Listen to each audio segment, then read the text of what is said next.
In Indonesia, the family of the town chief is having a lovely party.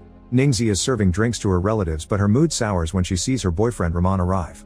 He follows her around the house, swearing he can explain why he's been ghosting her for days. Ningsi says that if he doesn't want to propose, then he shouldn't make promises, so Rahman explains he panicked and overthought things. He apologizes and gets ready to propose, but at that moment he gets a call from work. Rahman tells Ningsi that he needs to go but promises to make things right after his shift.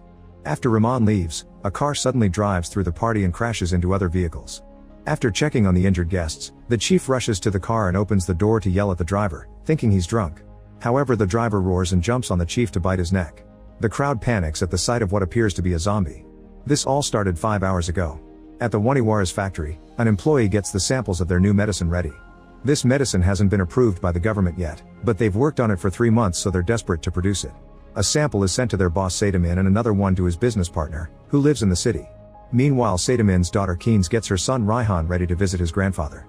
Her husband Rudy notices she's in a bad mood and reminds her to be nice because they need to get this over with. It turns out that their marriage is on the rocks and they want a divorce, but first they want Sadamin to sign the paperwork to sell the factory since it isn't doing so well. Rudy thinks he deserves compensation since he's been running the business. With that money, they could go their separate ways. Keens is in a bad mood because visiting her father also means seeing his wife Karina, who used to be Keens' best friend. They grew together, but their relationship was ruined when Karina married Sadamin.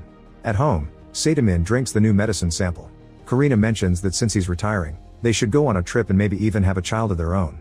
When Keens' family arrives, Karina receives them warmly, but Keens stays cold and doesn't let Raihan be around her. Instead, Raihan goes to spend time with her uncle Bombong, who spends all his days playing video games and lives off his father's money. Bombong and Raihan start playing with toy guns around the house, so Rudy and Keens scold Bombong for still being immature at his age. After taking a shower, Sadamin looks at the mirror and is shocked to discover he looks much younger. He gets very excited because it means the new medicine worked. Sadamin rushes to find Karina in their bedroom and she's also very happy to see the results. With his newfound youth, Sadamin can get naughty with Karina again. Neither of them notices the strange wound on Sadamin's back. Moments later, Sadamin meets with his children and scolds Rudy for the video he made to promote the factory since it wasn't done in a traditional style. Everyone is shocked by how young he looks, so Sadamin decides to make his big announcement. He won't sell the factory after all. Bombong gets offended and storms out while Sadamin continues to explain. For many years their sales were stagnant, but now he finally has a product that may bring success back. He calls it the elixir and it's the cause of his youth. Karina isn't happy about this since Sadamin was supposed to retire and spend more time at home. Sadamin apologizes but still wants the elixir to be his priority. Keens informs her father that she and Rudy are getting a divorce because he cheated on her. She needs the money to start her own business and give Raihan a good life. However, Sadamin thinks the couple should stay together for the sake of the boy. Karina tries to defend her, but Keens coldly tells her not to do it. Keens then starts yelling at Sadamin for always doing what he wants without caring about their feelings, blaming him for Bombong's lack of maturity. She also thinks that Karina only married him for his money. While the women argue, Sadamin starts feeling sick, but he hides it from his family. He yells at everyone to make them stop and confirms that his decision is final. He won't sell the factory. Sadamin reminds them that he worked hard all his life while they lived off his efforts. Then he proceeds to destroy the contract sent by the competition. At that moment, Sadamin starts feeling sick again and the family finally notices a strange infection spreading on his neck. Suddenly he vomits a lot of blood and passes out. Rudy checks his chest and notices that Sadamin isn't breathing. While everyone panics and tries to get an ambulance or the servants, Sadamin wakes up in a zombified state. He roars and jumps on his servant party to bite his neck, making him collapse. Then Sadamin tackles his driver Aris and spits blood all over his face, causing him to swallow some. Bombong pulls his father away, but Sadamin tries to bite him too, so Karina and Keens have to hold him back. In the struggle, Bombong accidentally shoots his gun and a long dart goes through Sadamin's head, killing him. While most of the family has a breakdown, Aris tries to run away. Rudy follows him and orders him to bring the police, but also to tell them it was all an accident. Aris drives away while hiding that he's feeling sick. Meanwhile, Bombong hides in the car because he feels guilty about killing his father, but Keens assures him it was an accident. The siblings comfort each other through their grief. In the house, the rest of the family is shocked to see that Party has become a zombie and his mouth is full of blood after attacking another servant. He now tackles Karina on the table and she has to kick him off. Then Party tries to attack Rudy and the maid pulls him away. This only ends with Party biting her arm and then her neck. Outside, Keens finds the servant that Party bit feeding on another employee. The zombie sees Keens and tries to attack her, but Bombong runs over the creature with the car to stop her. The body is split in two, yet the zombie still moves. While Party chases the rest of the family out of the house, the siblings go inside and find the place empty. Suddenly the zombified maid appears and chases after them, so the siblings run out of the house again and lock the door. Keens keeps trying to call Rudy, but he won't pick up the phone. When they return to the car, they discover that half of the servant's body is gone. At that moment the upper half of the zombie appears and tries to attack them, so Bong kicks it down and the siblings get in the car to escape. All the zombified servants come running after them. Meanwhile Aris is driving to the police station but ends up transforming into a zombie too. This causes him to lose control of the car and crash into the party as seen in the beginning. After biting the chief, Aris runs around the party to attack all the terrified guests. Back to Karina's group, they find a truck by the road but it's sadly locked. They hear Party coming closer so they rush to hide. Party tries looking for them in the truck but doesn't see them, so he walks away. However, he comes back when he hears Rudy's phone ring. The family fights Party together as he keeps trying to bite whoever is closest. After lots of struggle, Karina finds a pitchfork in the truck and stabs Party in the shoulder with it. Suddenly it starts to rain and the water makes Party freeze, so the group takes the chance to run away. Rudy then finally picks up the phone and tells Keynes to meet them at the chief's house. Minutes later Karina's group arrives at the party only to discover that everyone has become zombies here too. They try to sneak around but Aris jumps on Karina's housekeeper to bite her. The screaming gets the attention of more zombies, so Rudy pulls Karina and Raihan into the house and locks all the doors. The other zombies end up feeding on the housekeeper too. Eventually the siblings also arrive at the party and see the massacre. Keynes calls Rudy and he explains that they're trapped inside.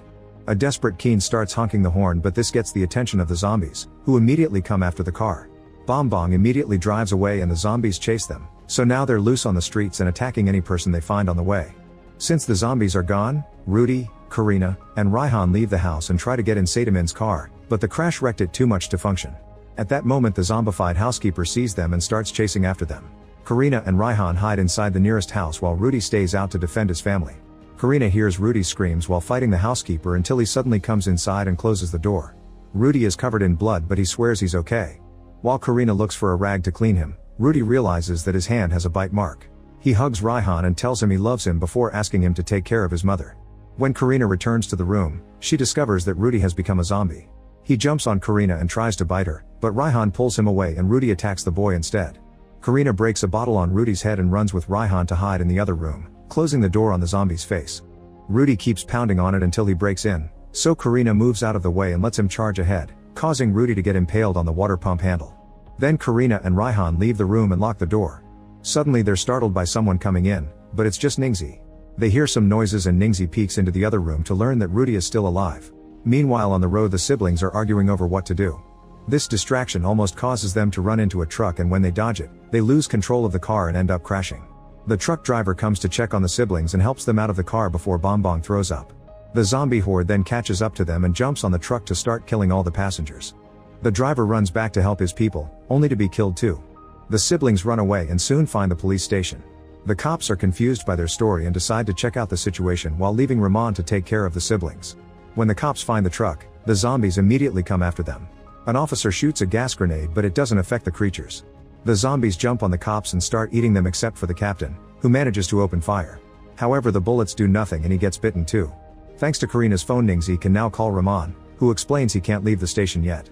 When Ningxi starts explaining what happened, Rahman is forced to hang up by the captain, who rushes inside and makes the others lock the door. The zombies start pounding on it so the group pushes some furniture to keep the door blocked. Rahman calls the hospital to ask for an ambulance but it's too late, the captain is now transforming into a zombie. Bong takes Rahman's gun and opens fire, but the zombie only collapses for a second before jumping on Rahman, who quickly pushes him off. Next the captain tackles Bong, so Keynes hits him with a bottle to throw him back. Bong then sprays him with a fire extinguisher to no avail. Rahman gets a stool and together the group uses it to push the captain into a cell, which they immediately lock up. Outside the station, dozens of zombies are blocking the exit. Rahman calls another police station to ask for help while Keynes tries calling Rudy. Since he doesn't answer, Keynes has a breakdown and Bong has to comfort her. At that moment Keynes gets a call from Karina, who lets her talk to Raihan to confirm he's fine. However, she also has to inform Keynes that Rudy became a zombie, causing Keynes to break down again. Bong promises that they'll pick them up as soon as they get help from the other police station. As the zombies continue to spread through town, the siblings have to hold the door closed. Rahman gets a call from the other police station informing him they can't leave because they're also surrounded by zombies. The call ends when the other officer gets killed too. The trio climbs to the balcony and watches the zombies going everywhere. Keynes calls Karina to explain they can't escape and they end up reminiscing about the old times. Karina swears he did love Sadamin but also admits she should have taken Keynes' feelings into account. In return, Keynes apologizes for her attitude and admits she misses her best friend. She also asks Karina to take care of Raihan if something happens to her. Near the police station, a loudspeaker starts playing a prayer. The zombies are attracted to the sound and run in that direction. Rahman remembers that the police confiscated some fireworks earlier, so he lights one up and throws it in the middle of a field. The noise immediately causes the zombies to run towards it, freeing the front door. Afterward, Rahman makes everyone put on protective gear and grab a gun.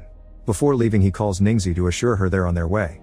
The zombies are back on the door, so the guys open it slightly to light another firework. However, they accidentally drop it on the floor and it explodes inside, getting the attention of even more zombies. Bong and Rahman try again, and this time they manage to send a few fireworks flying, so the zombies run after them and clear the exit. The trio immediately leaves the station and tries to find a vehicle, only to find a few zombies on the street. Rahman opens fire and finally manages to kill a zombie, making him realize that they only die if they're shot in the head. Bong also opens fire and together they kill the few zombies blocking the street. However, the noise gets the attention of the horde and they start coming back. The trio protects themselves with riot shields and shoots a few creatures down, but there are too many of them and soon they're trapped. When a flash of lightning strikes the sky, Rudy goes so crazy that he breaks the pump to free himself. He starts banging on the door and the noise gets the attention of the zombies outside, so now the women have to hold the front door closed. Unfortunately, the zombies break the windows and try to reach inside. At that moment, another flash of lightning strikes and the zombies on the street freeze for a few seconds, only to then attack the trio again. Suddenly it starts to rain and all the zombies back away, standing under the water in a daze. The three humans use the chance to escape. In the house, the rain causes the zombies to walk away from the windows. Karina looks outside and notices that the rain is keeping the zombies calm, so she decides they should leave. Luckily, Ningzi has a bike and the group gets on it at the same time that Rudy finally breaks down the door. The trio drives away and Rudy tries to chase them, but he freezes as soon as the rain touches him. Minutes later it stops raining and the zombies immediately surround Rahman and Bong. Keenes tries to run away but she's tackled by a zombie, so she shoots him in the head to bring him down. More creatures are coming after her and she tries opening fire only to discover she's out of bullets. While the guys run back to the police station, Keenes reaches the truck and dodges a zombie that jumps out. She locks herself inside and tries to start the vehicle to no avail. At that moment, Karina's group arrives on the bike and Keenes honks the horn to tell them where she is. The trio wants to go away but the bike stops working and the zombies are coming for them. Suddenly fireworks start illuminating the sky and the horde follows the noise, so Keenes can finally leave the truck and reunite with her son. The sweet moment is interrupted by the zombie maid appearing on the road.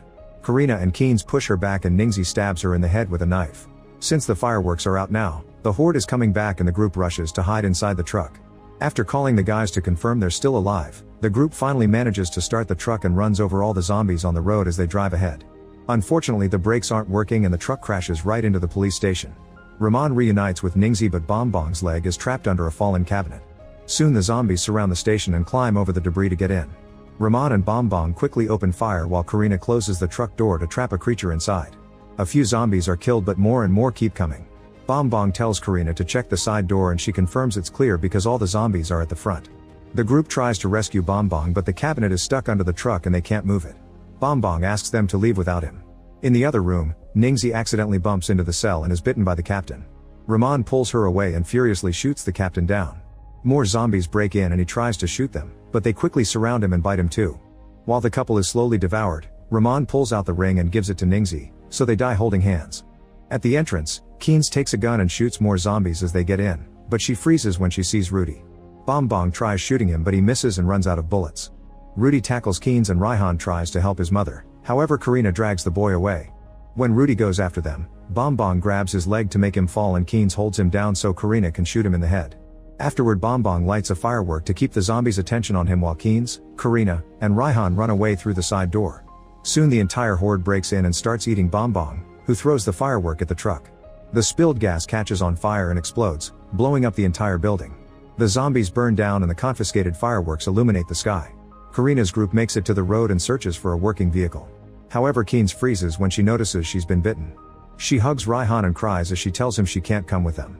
Then she hugs Karina and asks her to take care of Raihan before taking her gun. At that moment, half of the horde appears on the street with flames on their backs, so Keenes lights a firework to get their attention while Karina and Raihan escape on a bike. Once the duo is far enough, Keenes walks to the middle of the field and self-deletes. In the morning, Karina and Raihan cross the bridge to go downtown, unaware that Party is following them. Meanwhile in the city, Sadamin's business partner receives the elixir sample and drinks it. Her husband is very impressed by how young she looks now. Make sure to subscribe and turn on notifications so you can watch more videos like this. Thanks for watching.